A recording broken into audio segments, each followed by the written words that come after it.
Hello! Pigem on siin üle keskmise kõvad vaated. Jõudsime kohale ja päris kõva on siin. Räigelt lahedad mäed. Siin on, seal on vist 18 korv.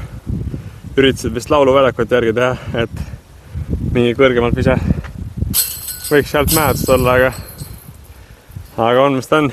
Kristjan Egert minuga siis tulevad ringi kaasa, lähen vaatame, mis see rada mindast kujutab ja let's enjoy. Tai. Vaadake ja õppige, poisid.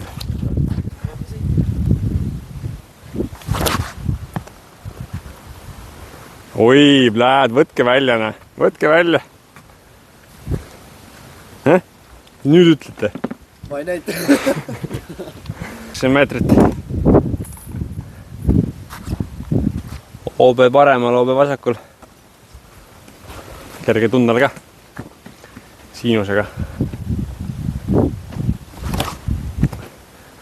No, võtke välja. Lihtne rada, lähme edasi.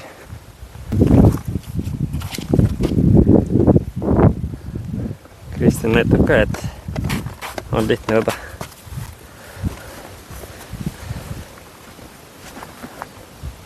Fore rada või? Davai.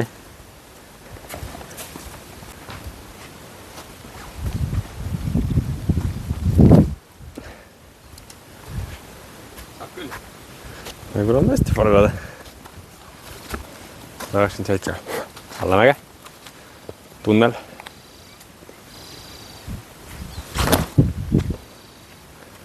No kuule, kui niimoodi viskab, siis saab hakkama näed see. Kas jõuab välja ka või? Ei jõua. Mida rõudis kõige paremini?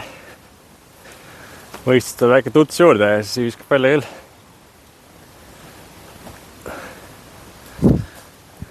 Putti võiks ka välja visata. Mida rõige putti me hakkama? Päris tummi rada tundub, jah? Paar 4 ja saab ise vist seifi saada, aga samas nagu põhimõtteliselt ma 3 rada olen juba passi visanud, et asi siis see 4. rada ei ole passi visata.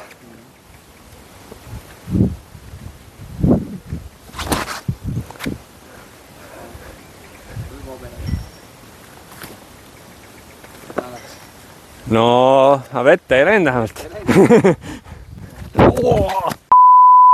Terve ikka. Jah. Ma saan bossi välja võtta. Kuule, flexplay, kui pole üldse paha ju. Sinna aia pihta. Okei. Ma samas mulle ei meeldi flex visata üldse suurelt. Nii. Katuses kipiga. Oi, katusesse! Oi! Okei, väike aiseflip. Ei see enam ei pane annukat. Kurat, ikka läheb sinna. See oli veits parem juba. Puu. Ei.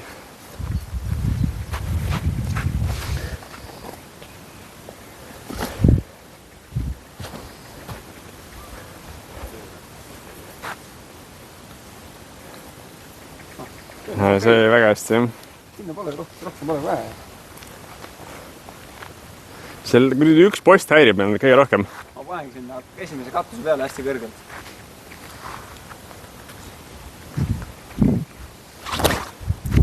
Ei! Võtab kinni. Oi, kui hea! Safe. Fair hit.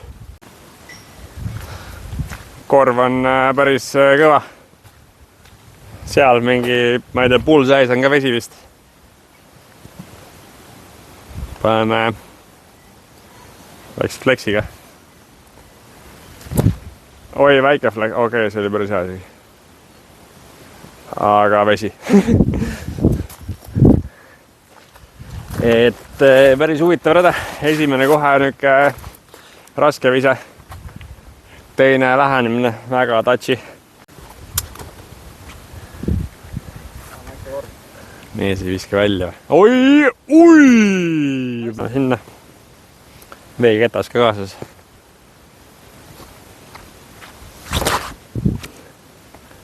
päris hea vegetasi. Kõik. Oi, naiste pullikat teha. Oota, vaata. Ma tahtsingi niimoodi, vaata. Naiste korv. Ei, tahtsingi niimoodi. Aga lühik oli tõesti. Naiste korv on hea korv tegelikult. Ka naiste korv. Ka naiste korv. Mis toimub mehed? Mis toimub? Päris hea loopa. Noh, jälle topsi või? Ei! Mida? Pane ära nüüd lihtsalt.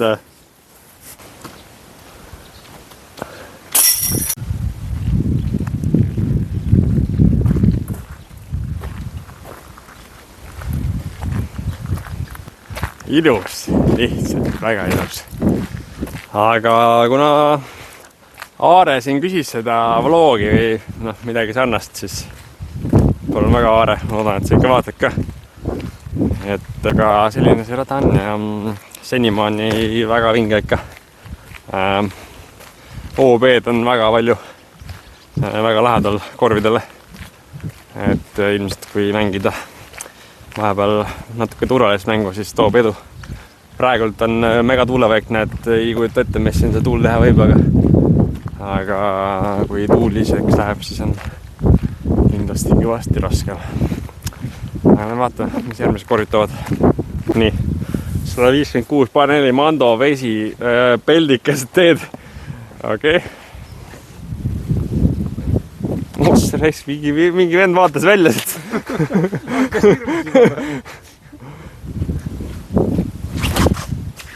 Flippa! No, tummine griin on siin jälle. Siit käib mööda päevad, siis on pahandus. Ehk siis igal pool OB. Korvid on igal pool kuskil kallaku peal ja mingi pullaris on enam OB. Fun. No nii, mikrofoniga juhtus midagi, nii et siit edasi siis kommenteerime ringi niisama. 6. korv üles mäge kõvasti, päris keeruline kitsas tunnel, siin läks kätus üle, tegelikult ongi lihtsalt Haiseris püsti ja läheb sinna sirgalt ja siis saab hakkama.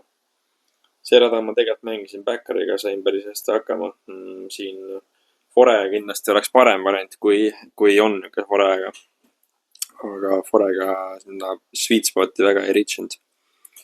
See rada siin, kettad hakkavad mähkima siin tegelikult bass läks mingi full üle. Ma ei teagi, vist läkski katki, sest treeningringil ma vaatasin ka, et enam ei lennanud nii nagu peaks. Fore mul sellel rajal üldse ei töötanud, aga jällegi ideaalis, kui oleks fore, siis saaks sealt Mandos mööda visata. Võistlusringidel tuli väga hästi välja seal, et treeningringidel ei saanud üldse pihta seal. Et siis proovin siin droppari ära. Kuna ma just sõin mingit banaani, siis mul näpud olid mingid vähe rasvased ja fored olid nagu ta olid. See tuleb ka samasugune. Libis käest ära, aga noh, treeningringil võib need ruukimeeste tegid ära teha. Ja siin ma demonstreerin siis, kuidas droppari 6. viset saab teha. Et see rada võib olla üks niuke, kus võib pahandusi juhtuda. Nagu siin näha on, aga võistlustel ma sain parridega hakkama ja oli täitsa okei. Siin par 5 saab virutada, see Destroyer jäi veits kangeks, aga jäi safe'i ja tegelikult sealt on väga okei edasi minna. Järgmine rada, väga lahe rada. Põhimõtteliselt kõik ringid olid meil vasakul paremal tuul, viskad keegi kangema ketta sinna ja täis jõuga ja loodad, et ground action on sinule armuline, et päris lahe rada, kus Evelina siis pani topsi ka. Et igal juhul üks ikoonilised radu. Siin me siis mängime siin lihtsamat layout'i, et vaatasime, et okei, diala on seal, läksime mängima. 2 päeva mängisime ära, siis saime aru, okei, kuule, et MPO diala on palju kaugemal. Siit tundus jube ja lihtne rada, et aga siis Kui me MPO-tiigale läksime, siis see oli vähe keerulisem. Aga kõige keerulisem minu arust oli see lähenemine siit, et isegi kui jõudsid siia sweet spoti, siis vastu tuulde, alla mäge, korvi lähedal mingi 8 peal OB igal pool. Väga keeruline vise minu arust, mida teha, et igal juhul minu arvates isegi keerulisem kui see avavise, et tuleb mängida targalt. Ise ma 2 ringi olin sweet spotis ja siis mõlemad korrad viskasin oksa, ühe korral oli OB-sse ja nagu võib tulla pahandusi siin rajal, et päris siin proovisin granaati ka, aga see vajab veel natukene tööd. Aga jah, üks mees viskas oda siin, see tundus jube lihtne, aga ta oli täpselt seal triple mount all. See rada ära jätta lühikeseks, SA5 oli väga lühike, aga see on treeningring. Võistlusringil sain puu ja tegelikult võistlusringil mängisin üldse vasakult forega hoopis, kuna tuul oli vasakult ja siis ta lükkas hästi fore. Ja seal vasakult oli natukene madalamad oksad, et sealt sai hästi. Järgmine rada, 15 rada, paar 4, S-aga lihtsalt üle puude seifi, pigem ei hakanud riskima siit otse nagu, aga jällegi minu arust see raskem vise on see teine vise, mis siis sealt edasi on vaja teha, et seal jällegi S-vise põhimõtteliselt viskad haiseriga sinna. Teine vise peab olema nüüd hästi kontrollitud, kuna seal jällegi tiiala või see green oli veits kaldu ja OB lähedal, et väga keeruline. 16 rada, midagi keerulist pole, siin lühike on Hazard, paned täisjõuga teele ja slammeri ja jõuab kohale. See on siis üks kõige raskemaid radu siin nagu numbrite poolest. Tegelikult midagi rasket minu arust ei ole. Viskad kange ketta sinna otse ja jääb sinna seifi, aga kui sul on suur tuul, siis seal võib hakata juhtuma ja nagu videodest on näha, siis seal juhtub ka. Viimane korv, 18 korv. Siin treeningringidel ainult virutasingi üle kogu aeg või noh, üritasime vähemalt üle virutada. Egert siin näitab, et tuleb see lihtsalt välja. Ise destroyeritega väga lihtsalt ikka välja ei visanud, et võistlustel mõtlesin, et tuleb veits jõudu juurde ja S-ring läksin proovima, aga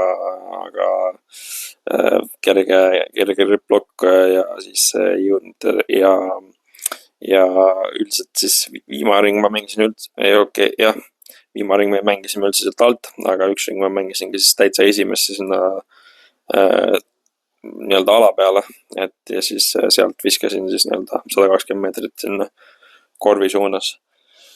Et siin on niuke päris tummine lõpetuse rada ja ega mul ka see väga hästi ei läinud ikkagi. Esa-ring tegelikult sain parriputtida ja viimane ring siis tegin ühe suure eksimuse siin.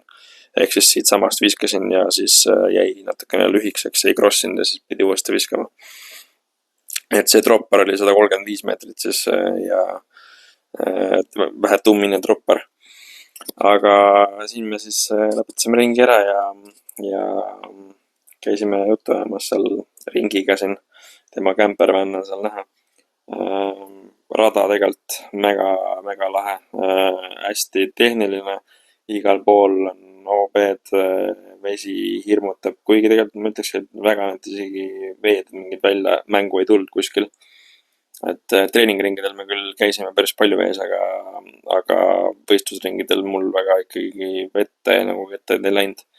Et sai ilusti hakkama, aga pigem ongi siis see puttimine see, et kui puttimine ei ole väga kindel, siis seal alguses on ikkagi keeruline see greenidel on keeruline lihtsalt tunda ennast kindlalt, kui igal pool on OB ja niuke oht on taga, et kui sa eksid, siis on suur pahandus. Aga mis siin ikka, tõmbame video kokku ja let's go. Järgmises videos näeme. Eelmisest videost on jälle jäänud teha siis piletite loos. Loosi seekord ei tee, vaid mõtlesin välja niimoodi, et et see, kes esimesena kommenteerib siia video alla, siis nendest, kes eelmist video ka kommenteerisid, kes tahtsid piletid saada, siis see, kes esimesena kommenteerib, see saab piletid endale.